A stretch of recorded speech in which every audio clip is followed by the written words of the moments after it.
This is Detective Recapped. Today, I'm going to explain a drama film called That Obscure Object of Desire. Spoilers ahead, watch out and take care.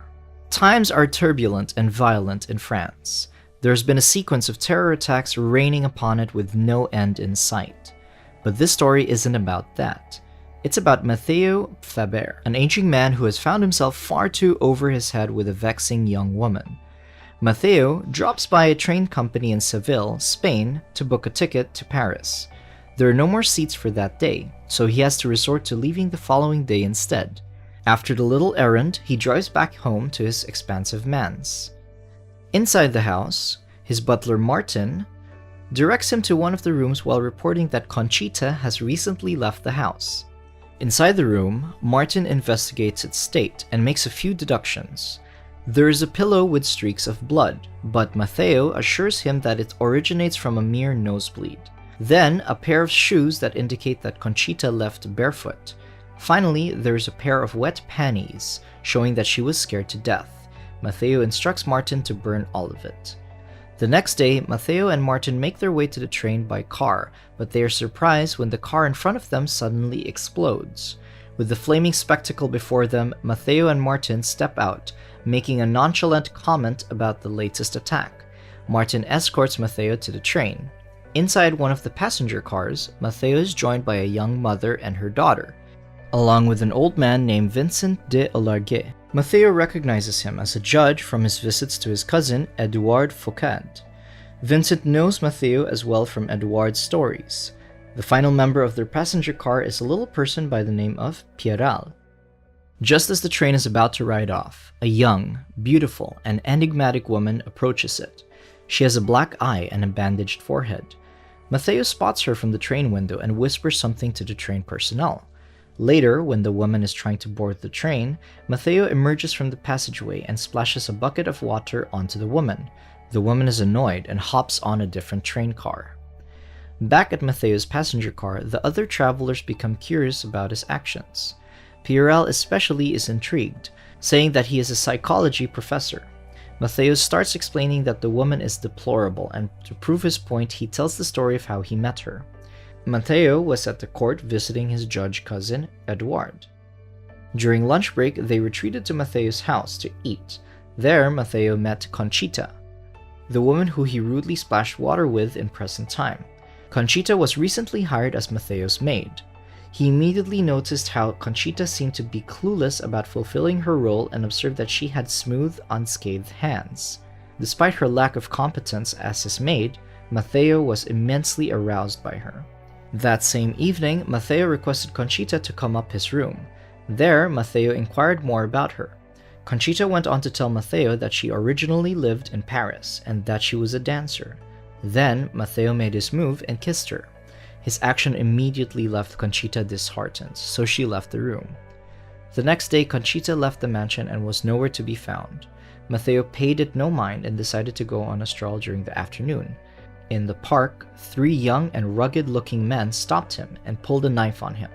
They demanded money, so Mathieu handed him his whole wallet.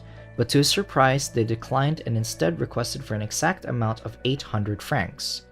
After the bizarrely peaceful robbery, Mathieu went to have coffee at an outdoor cafe. There, he's approached by Conchita, who was curiously walking alongside the 3 robbers who took Mathieu's money. It was strange how pleasant their exchange was, even though Mathieu had just been robbed. Mathieu insisted that Conchita keep the money after learning that she and her friends were to use it for travel fare.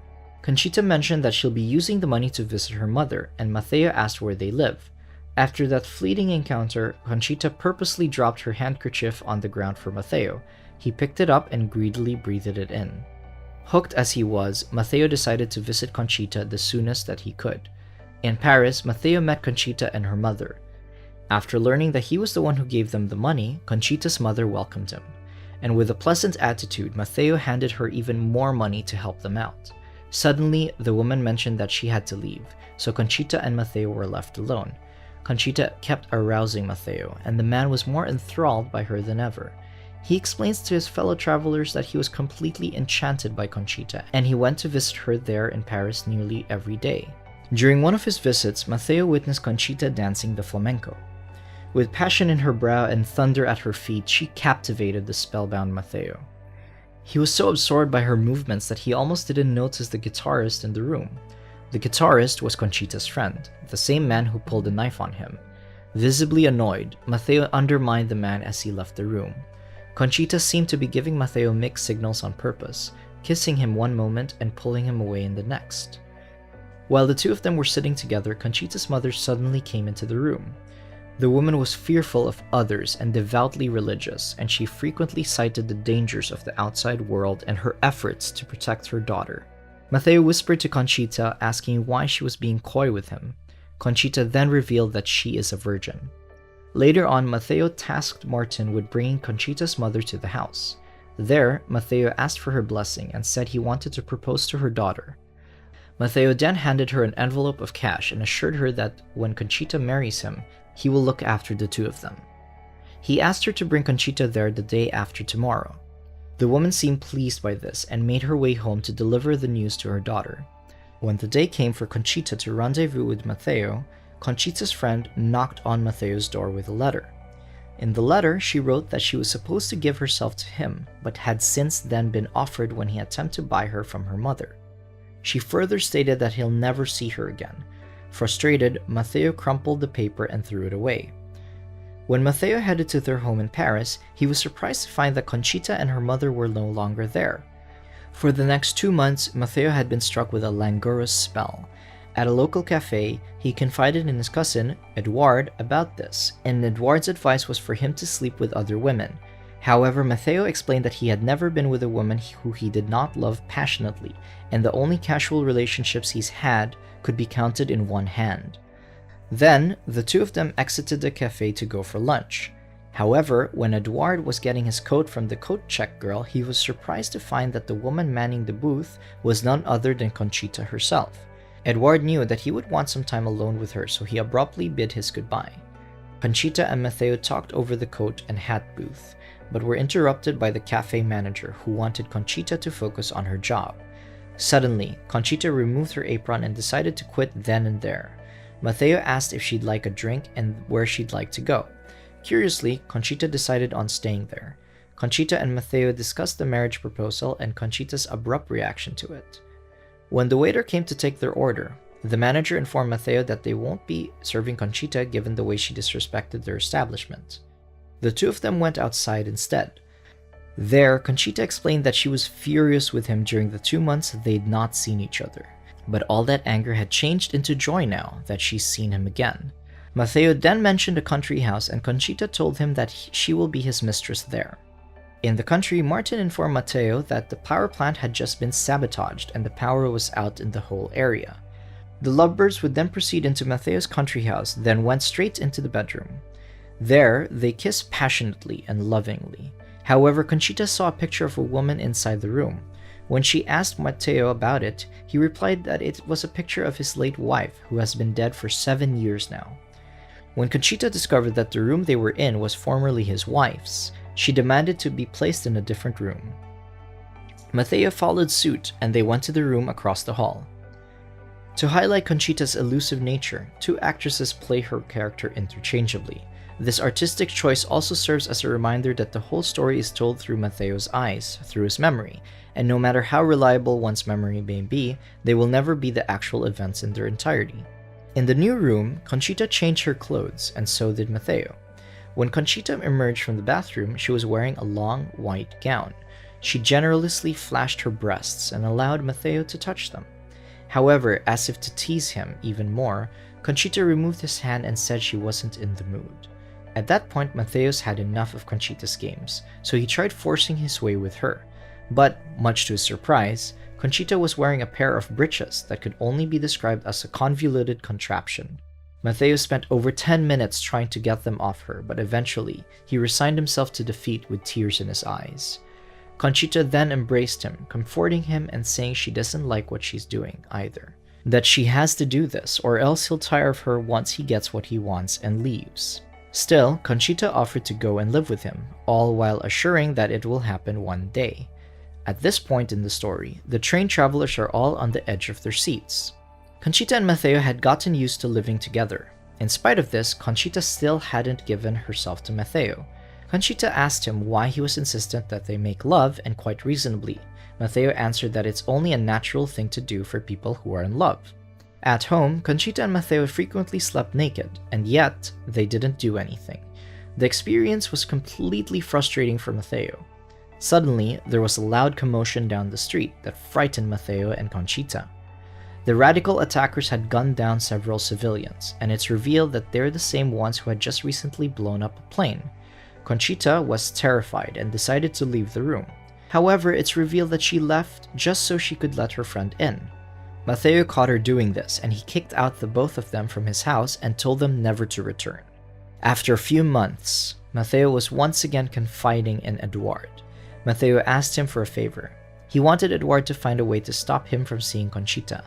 Edouard's hesitant at first since he felt that Mathieu would end up hating him for that, but he eventually complied.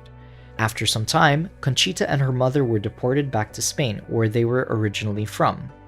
Following the advice of his cousin, Mathieu decided to go for a vacation in a different country. He asked Martin to spin him around, and with his closed eyes, he landed his pointing finger randomly on the world map on his wall. His finger landed on Singapore. He told Martin to prepare for their journey. While Mateu's telling the story, the psychology professor accurately guesses that he did not go to Singapore and instead followed Conchita to her hometown in Spain. Mathieu eventually found Conchita one night, and they joyously reunited. Conchita invited Mathieu to a club named Gurugu, where she worked as a dancer. There, Mathieu and Conchita talked about being together once again. Mathieu enjoyed Conchita's passionate dancing, and she left the stage for a moment. She explained to Mathieu that she was required to take a half-hour nap before her next performance. With Conchita gone, one of her friends suddenly introduced herself to Mathieu. She told him that Conchita wasn't actually taking a nap, then instructed Mathieu to go upstairs to find out what Conchita was actually doing. There, he saw that Conchita was dancing naked in a room full of men. Mathieu stormed in furiously to chase them all out. As Conchita put on some clothes, the two of them plunged into an argument. Conchita kept flipping the script on Mathieu, telling him that it was she who loved him, while he'd just tire of her once he got what he wanted. Ever Conchita's fool, Mathieu promised her that he will give her anything she wanted, and thus the two remained locked in a perpetual cycle of love and violence. Soon, Conchita had a house of her own, with an ornate iron gate at the entrance, all of which was paid for by Mathieu. Mathieu then gave Conchita the key to the house, along with the deed that was already in her name. Conchita was overjoyed and told Mathieu she will entertain him in the night of tomorrow. Mathieu came to Conchita's house in the hopes of finally consummating their relationship. However, he was shocked to see that Conchita would not let him inside. Instead, she cruelly told him that the entire time they were together, she was just using him for his money and that he made her sick. After that awful display, Conchita demanded Mathieu to go away. She then took her friend, the guitarist from before, and told Mathieu that he is her lover. And to fully drive the used man away, the two of them made love right in front of Mathieu. He left, not wanting to witness the act with his own eyes. Unfortunately for Mathieu, the night was a curse that kept on giving. Not only did Conchita leave him bereft, but he would also be robbed yet again by a gang of terrorists, and with his car hijacked, he was forced to walk home. The next morning in Mathieu's house in Seville, Conchita visited Mathieu to gloat even further. However, Mathieu finally broke and viciously slapped her around. Conchita tried once again to make excuses, saying that the entire scene the previous night was just an act, and that the man he saw was actually homosexual. However, Mathieu did not stop beating her until she was bleeding. Then, Mathieu left the house to buy a train ticket back home to Paris. After the long and winding story at the train reached its violent crescendo, Mathieu is surprised to see the psychology professor suddenly moving away from him. He doesn't understand why until he turns around and sees Conchita. Before he could react, Conchita throws a bucket of water at him. She then runs off, and Mathieu quickly follows her. Finally, he has her cornered in the bathroom. Moments later, Conchita and Mathieu leave the train station together, having seemingly reconciled for the nth time. In a strange turn of events, Mathieu and Conchita are once again together in Paris. During one afternoon stroll, they hear a public service announcement over the mall's PA, stating that the terror group have become larger and more aggressive.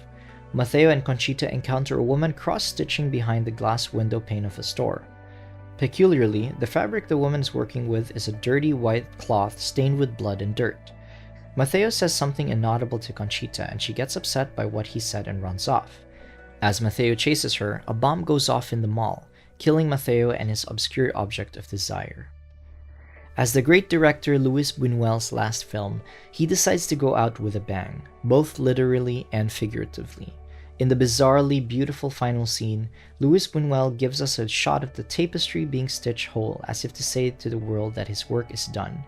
But at the same time, Luis Buñuel decides to end his illustrious career with a scene that depicts a bomb going off, killing the very same characters he had created as if to say that his time is over, telling the viewers his farewell. Subscribe to watch more videos like this. Turn on notifications. And leave a like, it really helps the channel out. Thank you for watching.